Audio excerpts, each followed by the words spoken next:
Hello, everyone. I'd like to welcome you to this Webinars Now. My name is Dave Lundahl, and I'm happy to be co-presenting with all of you today, and with co-presenting today with some of my esteemed colleagues here, which I'm going to introduce in a second, on the subject of white space discovery at the front end of the innovation process. And today we're going to delve into the 3 dimensions of white space discovery. And I'd like to welcome Mark Crowell. And Mark, if you could turn on your video, it'd be great. And Matt Ferguson. And I'm going to let them introduce themselves here in a minute. But as we're doing that, let me first introduce myself. If those of you do not know me. So I'm Dave Lundahl. I'm the CEO for InsightsNow, and I have co-founded InsightsNow. We are a behavioral market research company. I've been in the industry for a long time, really trying to fuse together. My passion is about understanding how to inspire innovation. And so this whole topic today is about, my belief and the belief we have at InsightsNow that when you can look at humans as people and to really understand why they do what they do, it really improves your speed to market and success in market. So with that, I'm going to turn it over to Mark for his introduction. Hey everybody, I'm Mark Crowell, CEO and founder of CuliNex, a product development consultancy located in Seattle, Washington, focused on clean label development. Glad to be here. Yeah, good. Welcome, Mark. And Matt. Thanks, Dave. Thanks, Mark. Hi, everyone. I'm Matt Ferguson, Vice President of Innovation Services at Xinova, also based in Seattle. Xinova is an open innovation partner that helps companies around the world and across a variety of verticals develop and cultivate new technological innovations. And so I'm happy to be here today.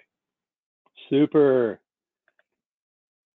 Well, so as you can see, these are the mission statements from our respective 3 companies.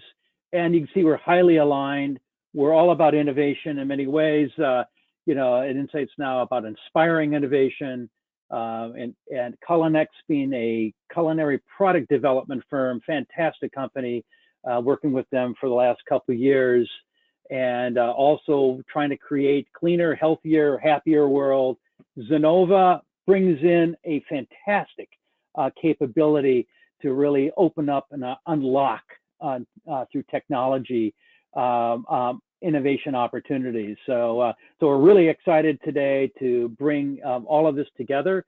A little bit about InsightsNow. We'll just do with introduction before we get into the content. If you do not know of InsightsNow, what we do is we provide behavioral marketing insights, marketing research insights, whether that's from a sensory perspective, whether it's from a market perspective. But what we provide as unique is utilizing behavioral science, unique measures and metrics to kind of get into this idea of why people do what they do, what they're seeking. And we have a lot of different types of tools that we provide along the way, as well as now partnering with companies such as CuliNex and Xinova. Thanks, Dave. As I mentioned, CuliNex is a full service product development consultancy. We have both culinary and food science individuals on our team, a total team of 16.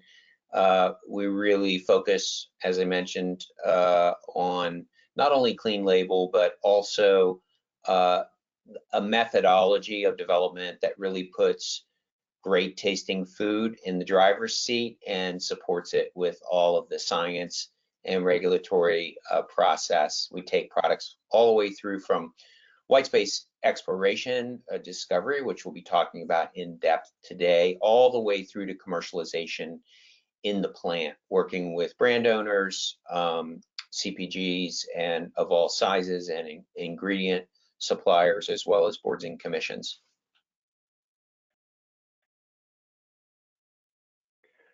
Thanks, Mark. So at Xinova, we like to think of ourselves as leveraging a global network to help companies evaluate, create, and demonstrate new innovations.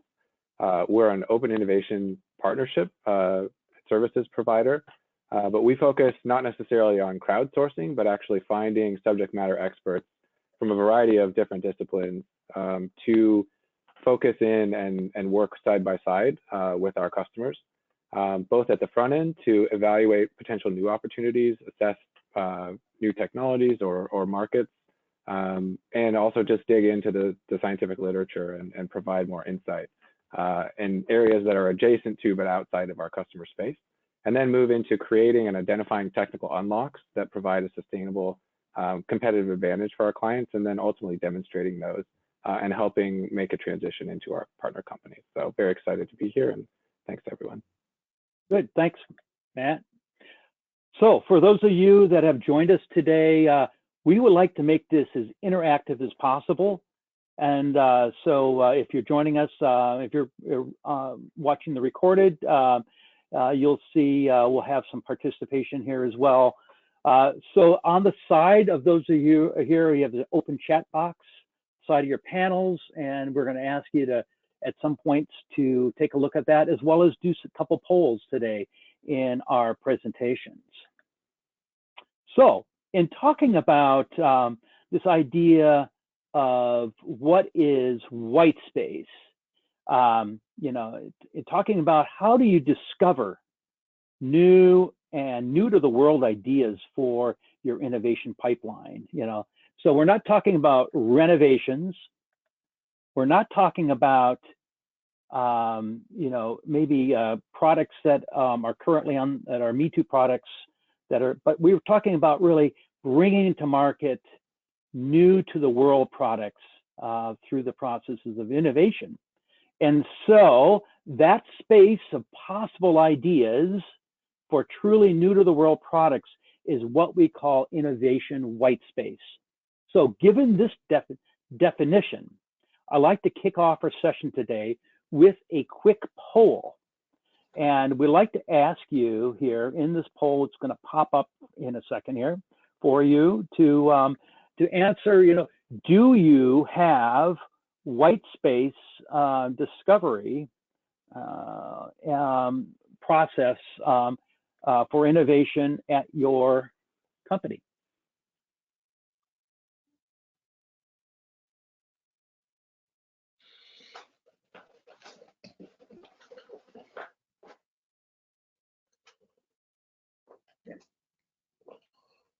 Still a few people voting here. Looks like people are figuring out how this works. This is great. Okay, I'm going to close it here in 5, 4, 3, 2, 1. So I'm going to share this out. So as you can see, you know, 50% said yes, 29 said no, 29% said no, and 21% said don't know. So, which is, you know, I think it's very pretty much aligned with, I think, what we were expecting is that some of you do have it, have a process in place. So I'm hoping today this content can really help you sort of think through this. So if you think about it, the origins of ideas for innovation come from 4 sort of buckets. So I'd like to kick things off today in thinking about where ideas for innovation really come from. And a lot of times it's from consumer trends. What are the new behaviors emerging, such as you see right now in the food industry, plant-based meat alternatives that are coming out? That's a consumer trend. It's global. It's really changing a lot of behaviors. And that's, you know, a lot of ideas can come in terms of trying to seize those opportunities. Another one, obviously, is COVID-19 and the disruptions that have happened here recently, which, but there's another whole bucket of new culinary applications. I have been amazed over the years in working with culinologists, product developers, and how they're able to take things such as eggs and create completely new platforms. And so ideas can come just from those sort of intellect, as well as new technologies. You know, like I remember when the high pressure pasteurization came out and how that created all sorts of new sort of opportunities for new products. And then as well as, you know, you think of ingredients and new technology, new ingredients and how they've been developed and how that is changing the world, changing new product ideas that never before. And the last sort of bucket is completely new technology platforms, such as, you know, new product service platforms for like, you know, ice cream, home delivery, or online shopping platforms that are now so prevalent, and for you can order and then go pick them up or have them delivered. Or, you know, think back when the Keurig coffee dispenser first came out, or when home bread making machines came out. You know, these sort of platforms created all sorts of new product ideas.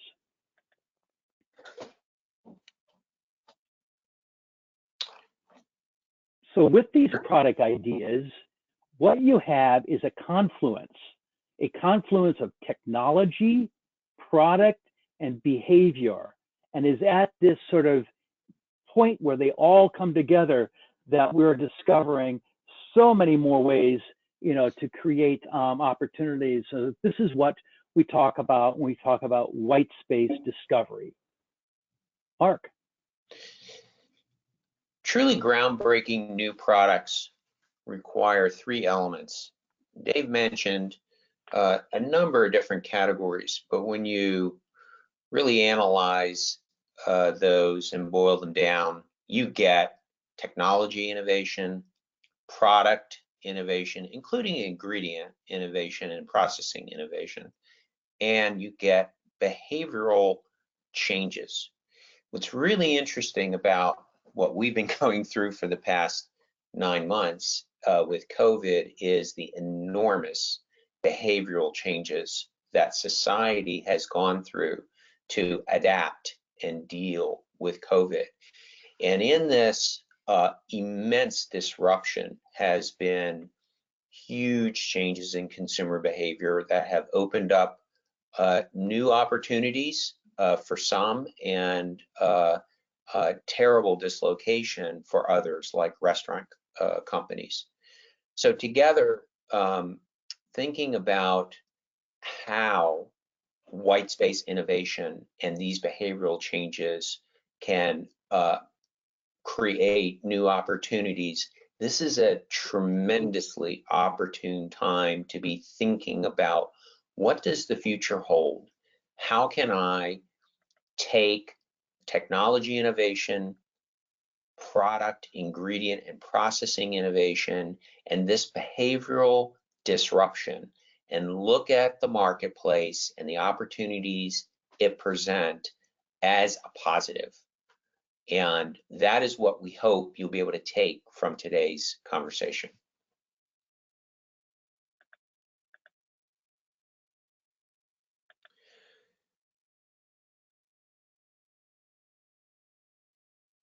So at Xinova, you know, our role as an open innovation platform partner is really to sort of tap into some of the scientific and technology expertise around the world to help kickstart some of the technology innovation that Mark just mentioned.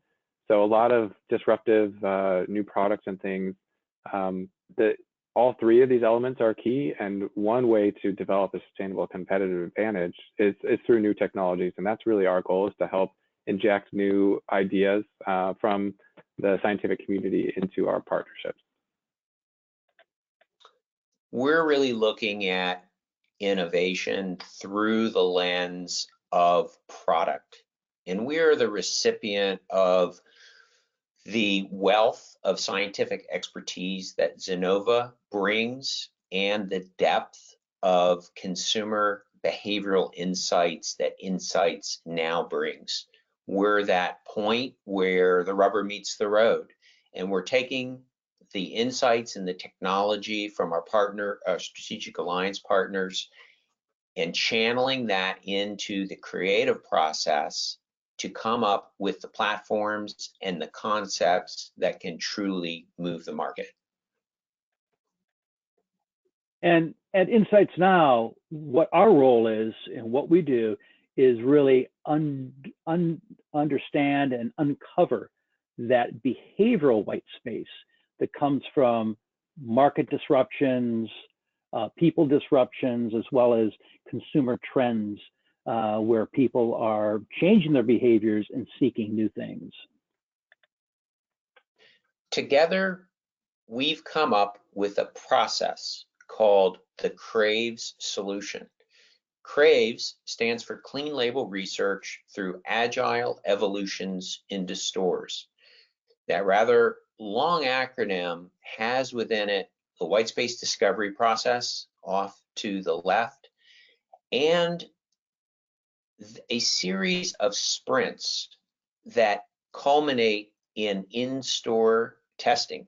Now, today we're going to be focusing really into the white space discovery process, but there is a process that takes the output from white space discovery and moves it through a series of rapid sprints. We won't be focusing much on that today, but just giving you an overview of it. This is a proprietary development model. We've worked on developing this and refining it for the last couple of years. It has resulted in a 60% increase in successful market launches and a 30% increase in speed to market, or decrease in the time it takes to bring products to market. Speaking of white space discovery for a moment and focusing in there, that is a strategic major effort for most companies to go through. Firms are generally looking at building out their product pipelines 3 to 5 years through a white space discovery process to try to really bring new to the market products into being. Probably white space discovery is not an annual exercise and is not a continuing exercise like product development is in most companies, but it's a concerted effort to chart a course forward. You can see 3 different roadways coming out of the white space discovery button, and that is to indicate that a number of product platforms, ideas would be coming out of that process, and it would take some time to determine market potential, consumer preference, and commercial practicality of the things that are generated from the white space discovery process. So let's delve into the white space area here. So to discover innovation opportunities at this confluence of the white spaces of behavioral, technology, and product, we have taken this approach to fuse together the disciplines of technology, open innovation, culinary, food product development, and consumer and behavioral science. To discover this white space, this kind of multidiscipline approach that we have taken, what we want to do is we've developed, these four very flexible steps. When I mean by flexible, I mean that you can reorder these things depending on, maybe technology will lead in one, maybe it's the behavioral science piece that will lead in another, just depending on the type of project you have and the scope of it. So what we're going to do is talk through things, today, and give some examples as we go through this. So anyways, as I said before, you can change the order. The order we're going to talk through today is technology driven, then product, behavioral, and then the final stage is actually creating prototypes that represent these ideas, so that they are viable ideas that you can actually build.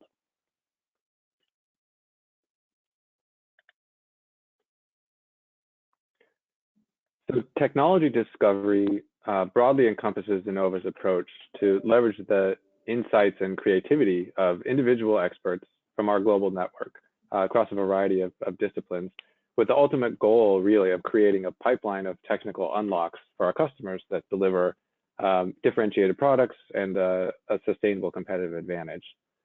So we work with folks, it's important, I think, to emphasize again, and I'll do it probably more than once, we work with diverse disciplinary subject experts.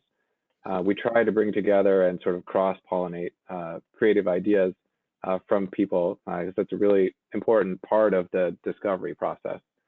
But we start really by reviewing, digging into and cataloging the scientific and patent literature, both in the industry of the customer's particular focus, but also in adjacent industries to try and leverage advances that might be new to the customer.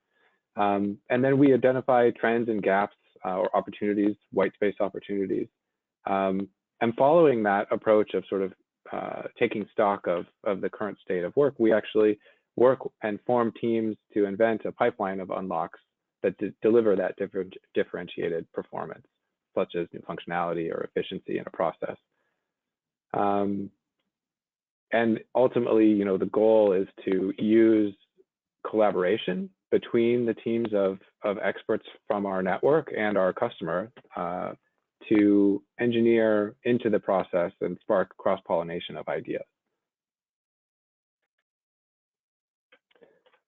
So I mentioned the first step is technology assessment. Again, this really is starting by digging into the literature, leveraging the expertise of the folks from our network that are participating in a given project. Xinova also helps to design a research plan for each project. There's an example shown here.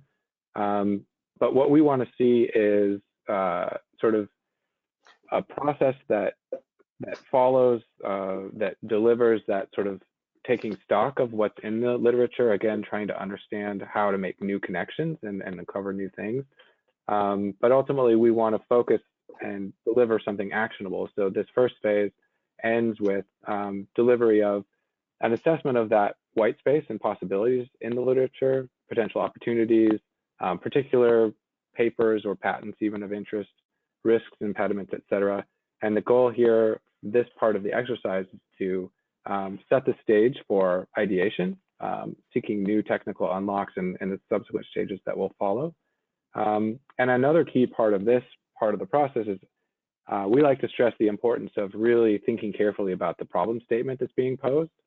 And so we go through a cycle of, you know, oftentimes formulating a problem statement, reformulating, trying to look at if there's a technical block that's preventing a customer from achieving something new, can it be reframed in a way that makes it more addressable?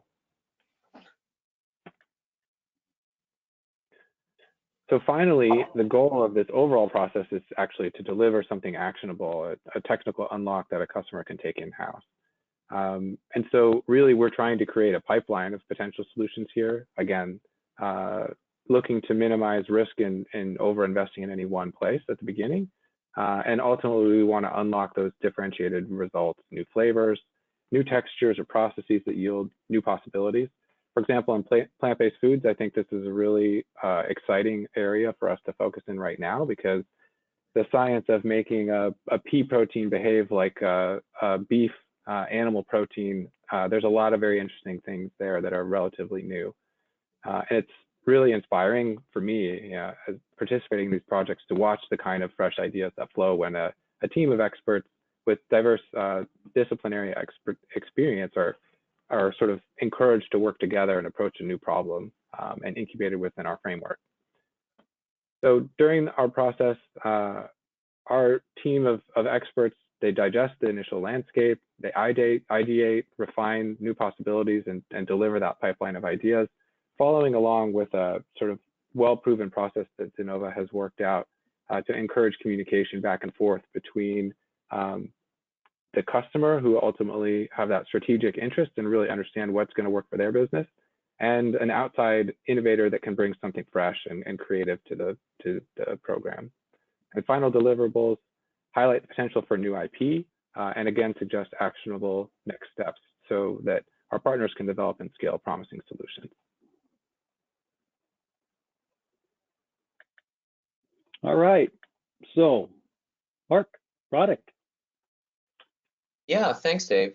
On product discovery, we are practicing culinologists. So we are taking the perspective of both food science and culinary arts, as well as nutrition science, all together as a team on a project. And a project such as this, a white space discovery exercise, we will ideate various platforms at this point. Depending on the kind of white space discovery project we are doing with the team, is it technology driven? Is it ingredient driven? Is it consumer behavior driven? Will dictate the types of inputs. And as you saw in the earlier slide, the order in which our teams, the three respective teams that we have on the phone today, will be tackling this solution and working together, cross-pollinating between the teams. In this particular example we're giving you today, we are assuming an ingredient technology. So we've started with the discovery process with Xinova, with their subject matter experts, and now we're getting input from them and from their scientists and specialists into the product discovery process. We're going to work first with platforms which are really described as common production methods, common formats, common packaging. That's how we define product platforms. Think of oatmeal in a cup. That is a product platform. Solid chocolate bar with inclusions. That's a product platform. So we're going to start with the product platforms that will incorporate in this case, a unique ingredient or a unique ingredient technology, and we're going to start to ideate those platforms. There are a number of steps involved in that process, and we're really trying to understand the opportunity space. So it will often include a series of store walks in different retail stores to see that particular category and adjacent categories, really understand what is there today. We'll look at trends and trends research, not only here in the United States, but internationally, and we'll be analyzing the scientific literature that's been provided by Xinova's experts from all over. We will also look closely at new product launches to get ourselves in a position to really think about the future. What is the future? And that might be 3 to 5 years out. We have a proprietary ideation process. We cast a very wide net when we're going through that process, incorporating many of the data points that I've just alluded to, that's helping generate the ideas in a process we call diverging. We'll often have several hundred ideas that come out of that ideation, and those are going to be categorized and refined in a converging process and grouped into categories that wind up being defined as various kinds of platforms.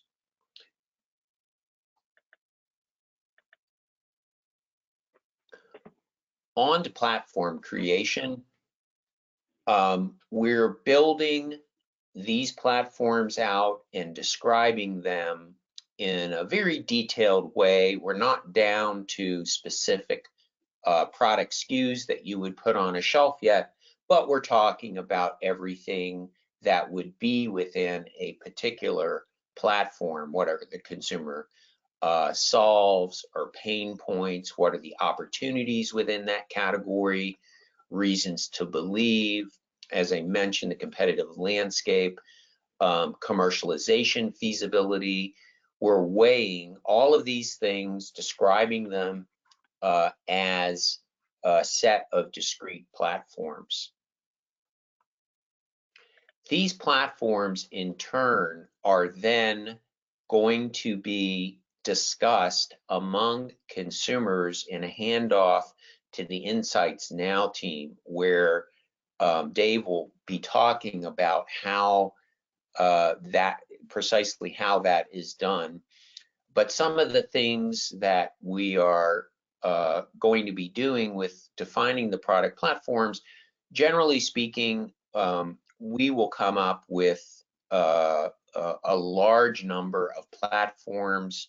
We will go through a converging process, and we will winnow those down to the best opportunities. And with the help of behavioral insights, we'll be able to kind of create that filtering system for a large number of platform ideas.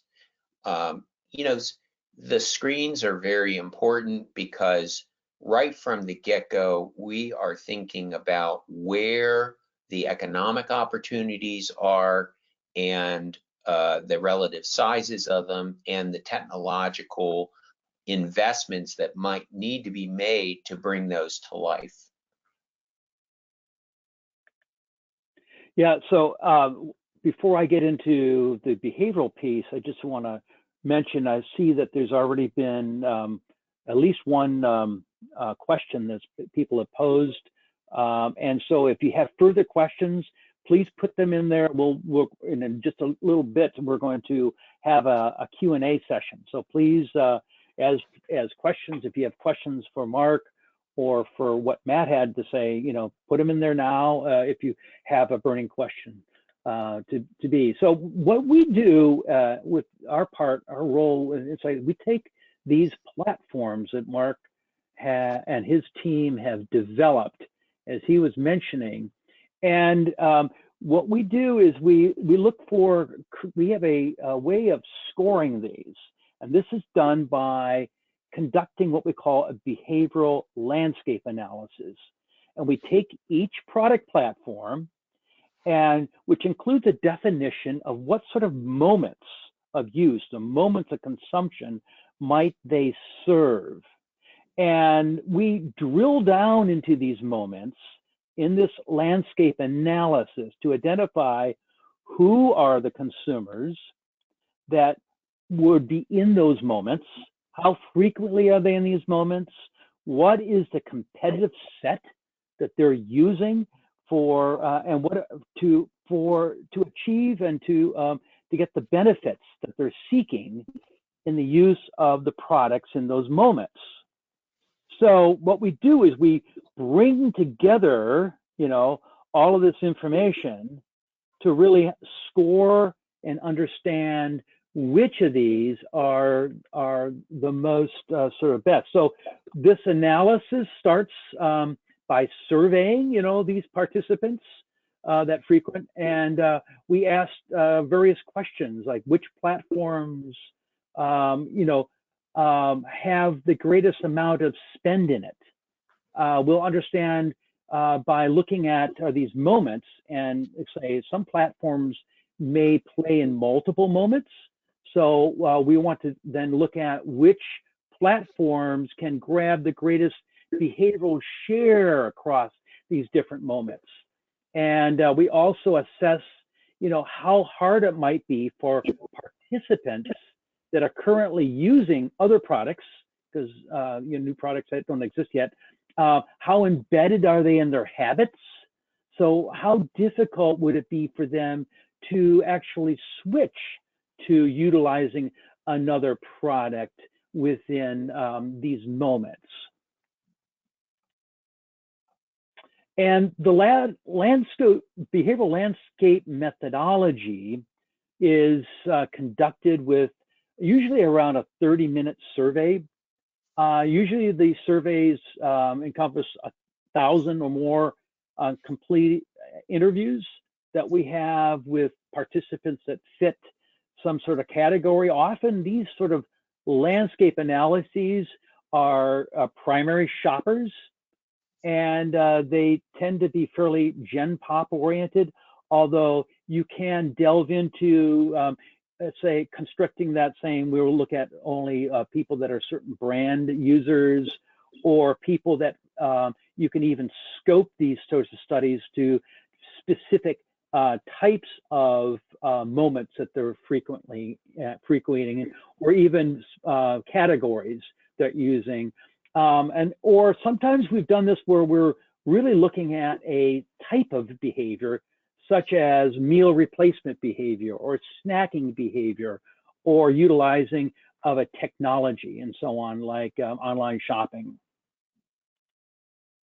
And these are the types of metrics that you get from the behavioral landscape analysis. We'll take each of the platforms and we'll roll it up over the different moments. We'll understand what the economic potential value is. What percentage of people potentially could you reach? How frequently are people in these types of moments? We'll look at metrics for each platform of what is the disruptive potential, and as well as what is the breakthrough potential. That means, are people really dissatisfied, or is it an underserved moments that the platform or platforms are trying to reach across the various moments? So these sort of metrics we provide, and then we provide this into a report that looks at all of these different opportunities, these platforms, and score them, so that you can actually, with the whole team, with Mark and his team, with Xinova and their experts, and your team as on the client side, to really understand what makes sense and what could be the greatest opportunities to move forward.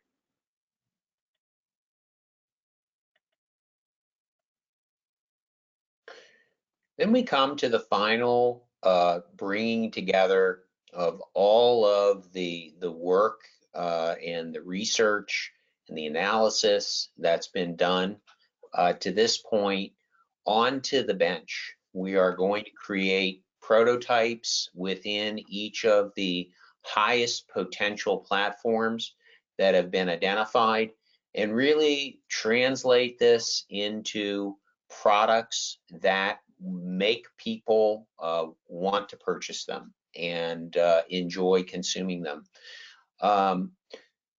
We will sometimes design new equipment, sometimes new production processes, or existing processes that are put together in new ways to create very unique products. We had one recently where we created mini cones that were filled with a sort of a handheld product that was filled with a functional filling with very specific functional benefits. A new form required new packaging, and some new ingredient technology to be able to treat the probiotics in that product to a low heat treatment so that they remained viable in application. So there you have a combination of new form factor, new packaging, and new processing technology, all coming together to create something truly unique and new to the marketplace. We will start our development process with a set of model formulas to create initial prototypes. We'll often have a design of experiment that lays out the functional ingredients in the formulas, and then we will go through a series of benchtop exercises to understand the variables and how they interact with one another in a model system.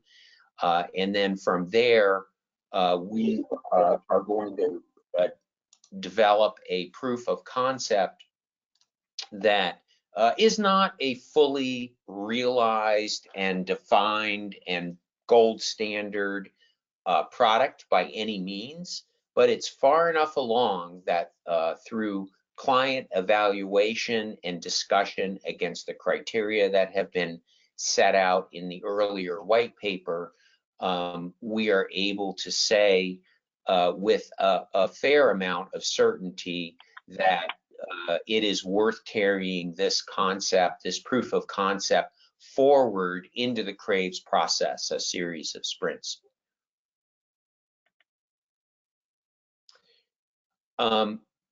What comes with the initial prototypes, this proof of concept? There will be formulations.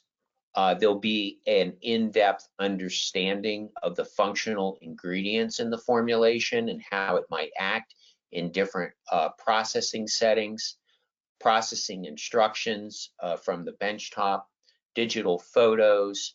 We will do initial nutritional panels on the model systems and ingredient statements, and we will have worked out what potential packaging claims might be made, FDA approved claims.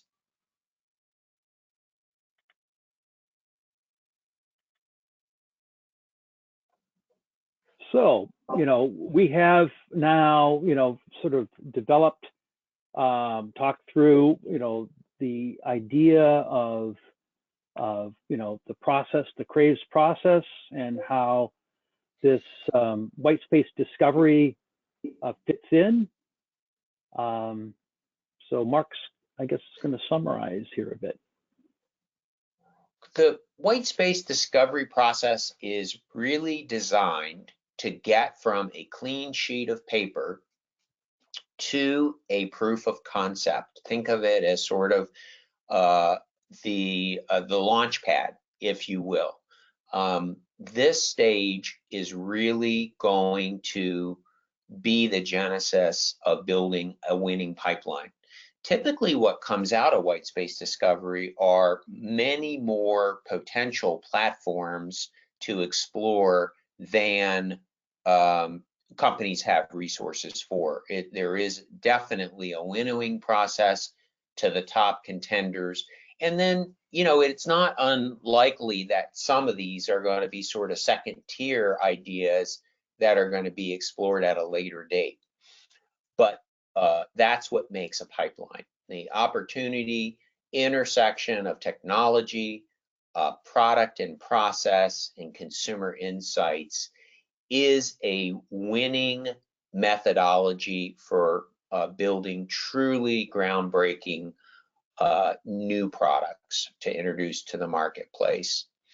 These products are going to be proof of design, proof of concept. They'll be ready for design. They'll be ready for further development and market refinement. And that really is what the CRAVES sprints are designed to do, to rapidly take concepts, refine them, and move them through the entire development process with consumer behavioral insights.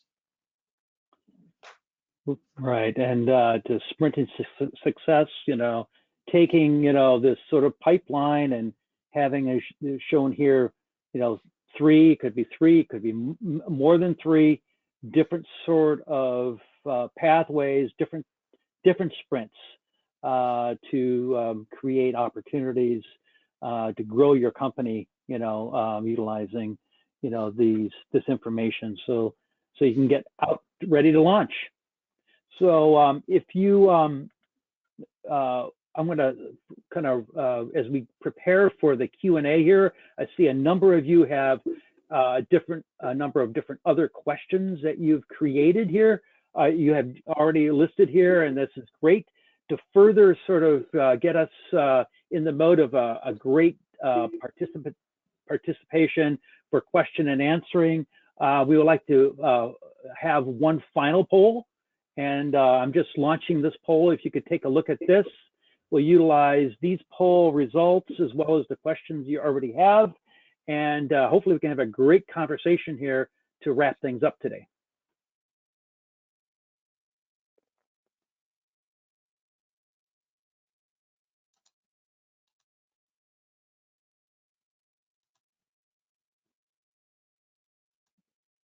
People are still voting. Great. Over half of you. 2/3 of you. Great. So, okay, I'm going to close this in a couple seconds. Okay, 3/4 of you almost. 5, 4, 3, 2, 1. Okay, so I'll share out the results here. So as you can see, you know, half of you, speed to market is definitely very, very important and one of the biggest challenges, as well as getting the right kind of consumer input, you know, trying to achieve success in market, you know, big challenges. Cost and man hours doesn't seem to be as big, and there's some others. So if you have some others, you're welcome to add those here in the questions, and I'll be glad to shout those out. But there's at least a few of you that have others in here. But let's move on here because I know I'm going to go through some of the questions that specifically have. I'm going to turn back on some cameras here so you can see us each as we reply as we go through this. And let's see, okay, good. Matt, if you could turn yours on, fantastic. So the first question is obviously for Matt, and for Xinova. How many SMEs does Xinova have in your database? Yeah, thanks. We work with, we like to say we have more than 12,000 innovators in our database, and there's a good distribution around the world. A lot of folks in Asia, and in Europe, also a good, strong presence in North America. I do want to emphasize that, you know, we distinguish our sort of offerings from what I would call crowdsourcing, where it's kind of about getting a bunch of different ideas. Most of our efforts, having done some of that in the past, we've sort of evolved to a model that's much more sort of team focused. So that's the way we like to work. We find that we are able to build and inspire collaboration between diverse groups, and also including the customer at key points throughout that process is really important too, to ensure that you know, our customers are able to influence the final results. But yeah, there's 12,000 plus folks in our network. In a typical project team that we've worked on with you, Matt, on our projects, we're working typically with four or five experts. Yeah, on the team. that's typically correct. Mm-hmm. Really high quality people. So the next question is, are you liaising? I don't know if I can pronounce that right, with the client. You're interacting with the client during discovery to ensure that what you're developing, the prototypes you're identifying as being good, you know, for white space. So is it, I think the question is about, how is the client involved? And I think it could be for many of us. So anybody want to take it? Yeah, we're often doing the project management because it's all coming back to the creation of the prototypes and the proof of concept. When we're project managing, it's pretty typical that it's a weekly meeting with the client. There's a defined project timeline. There are deliverables at each milestone within the project, and we're working with the client on a weekly basis, bringing them up to speed, informing them, but also there's decision making that has to be made in the process. And then there are several points within the white space discovery process where there's a formal report delivered, and then that of course is a milestone gate that has to be moved through before we go to the next step in the process. It's important that the client be fully engaged in the process and executing on their decision making during the project, so that the project team stays on course. We're always cognizant of the fact that it's never really 100% a clean sheet of paper with nothing on it. Of course, there's always the imprint of the client's company, the client's history, their brand, the brand promise behind the brand. So the client has to guide all of us through to make sure that what we're doing is not just completely blue sky. It has to be relevant and it has to be commercializable. Good. And the other thing I would add to that is, you know, in the scoring system, to look at winnowing down the possibilities from the platforms that have been developed that fit these emerging technologies, the unlocks that Xinova has created, which give you that differentiation. You know, there's the involvement into really what type of technology is most applicable to your processing and manufacturing systems, as well as looking at or what is most easily adapted, you know, through co-packing and other partnerships. It could be things such as what really fits with your brands and your company, you know,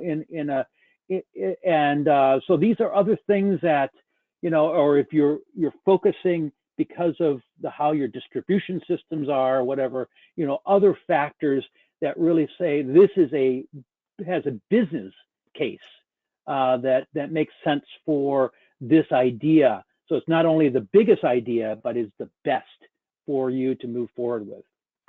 And I'll add to that we didn't explicitly discuss in today's presentation the fact that we're getting a brief from the client before we're